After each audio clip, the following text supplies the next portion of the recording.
you will never lose a pick again. So I'm going to give you 3 tips that I use, and then I invented something. So at the end, I'm going to show you my invention. It's going to blow your mind.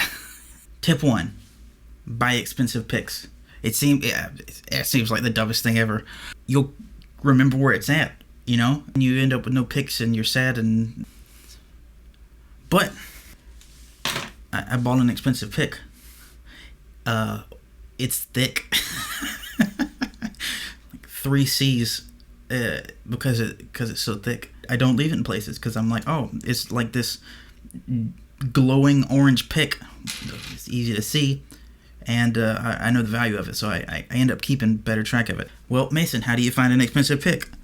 Go to the music retailer of your choice. Set the price from high to low, and then look for pictures that have individual picks. And so if you look right here, this is Gravity. So this is the same company that I have, and it's $50 for a couple picks. That way you can try different shapes, figure out one you like. Once you figure out what you like, get one $30 pick. I mean, you say it like that and it seems crazy, but like, what if you don't buy picks again? Like, what if this is your pick and you don't lose it? When it costs $30, you keep a lot better track of it. Who would have thunk? And you don't have to go to Gravity to get picks that cost more. Here's one. It's Casein. Okay, this is fascinating. I learned this a lot of years ago, but picks used to be made from turtle shells, and I always thought that was the weirdest thing ever. You ever look at a Dunlop pick, and your Dunlop picks have the turtle? It's because turtle shells are what we used to make picks out of, and they apparently played really well against a steel string. Like you could do really quick stuff of moving the pick against it, and it was very little resistance, but it still, the plectrumed on the string well. The downside is we were killing a lot of turtles. So, government regulation was like, hey, stop it with your turtle murder fest, and you'll figure out something else. So pigs, went to plastics and a lot of other things. Well, anyway, Casein is the modern day closest to turtle shell material that there is. This was at least 10 years ago, like when it was peak technology or whatever. I did research, and it's milk. Casein is milk. I freaking compressed it. I don't know. It's from cow milk. Fun facts with Mason. Tip 2: find a place to put a pick. I bought this handy dandy pick holder. Told you about my big pick. It's the only pick that will fit in it because it's so thick. I really like the idea of keeping this with keys, and you can do the same thing with your wallet or whatever you would like. Just put it somewhere you're going to keep it. You always keys, wallet, phone.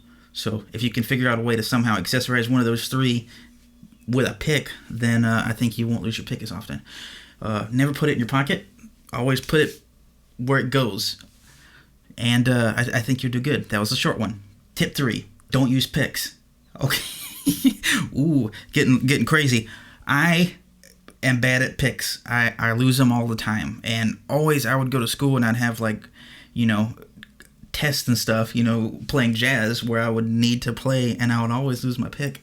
And so I developed accidentally the ability to play without a pick. And you can do some stuff that's all right. It's pretty surprising what you can do without a pick. One, you have a lot more plectrums. You get the digit plectrums. Fingers. You got fingers. You have 5 access point to strings versus 1, so that's instantly nice. Downside is you can't shred. So you can do fun stuff like that you can't really do with a pick. I'm sure someone can, but being able to access a lot of strings quickly is really neat. I really like guitar players like David Gilmour, Mark Knopfler, Wes Montgomery. I realized early on that they all play really well without a pick, which is the craziest thing, because they're some of the craziest guitar players I've ever seen. They play fast, and they play just stupid cool stuff.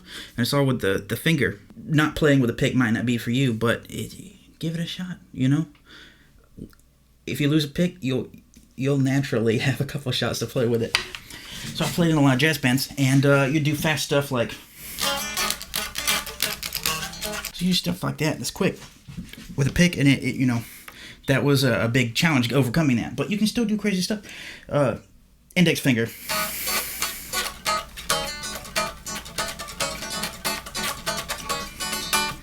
I think I'm actually better with my hand than I am with a pick because I spent so much time doing it. You can get really crazy stuff with just your hands. You might not be able to shred, but you can still play some really crazy stuff with it. Get good without a pick. So I made a promise that I was going to give you an invention. So I gave you the pick that will never be lost.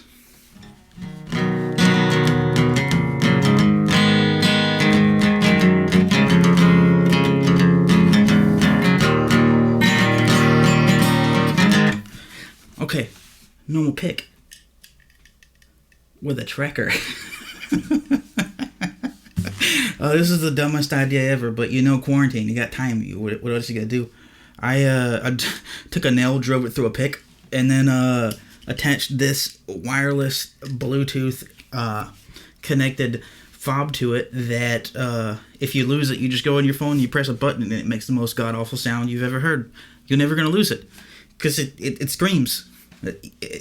You know, people would normally use this for keys, but us intellectuals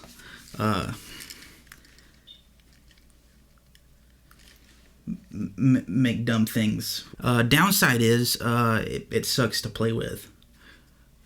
Upside, you never lose it. In all honesty, the 3 tips are my actual recommendation for not lose a pick. Spend a lot of money, buy a really good pick. 2, find a place to put it. You know, invest in a place to put the pick so you don't lose it. Like, don't shove it in your pocket, because when you pull out keys and stuff, it'll, you know, your pick goes and you don't know it. And if you ever don't believe me, keep a debit card in your pocket out of your wallet. See how fast money disappears from your bank, because you're gonna lose that card. It's gonna slide out. Picks are meant to be slippery. They slip really good against metal. Also, the fabric of your pocket, so have a place to put it. 3, practice without a pick. You know, guitar's been around for a lot of years. I think you should go back to the OG plectrum of digits, you know. My name is Mason Bain, and I write music. Subscribe, you know, if you like dumb music experiments, or if you want to learn about writing music. I got a lot of fun stuff coming.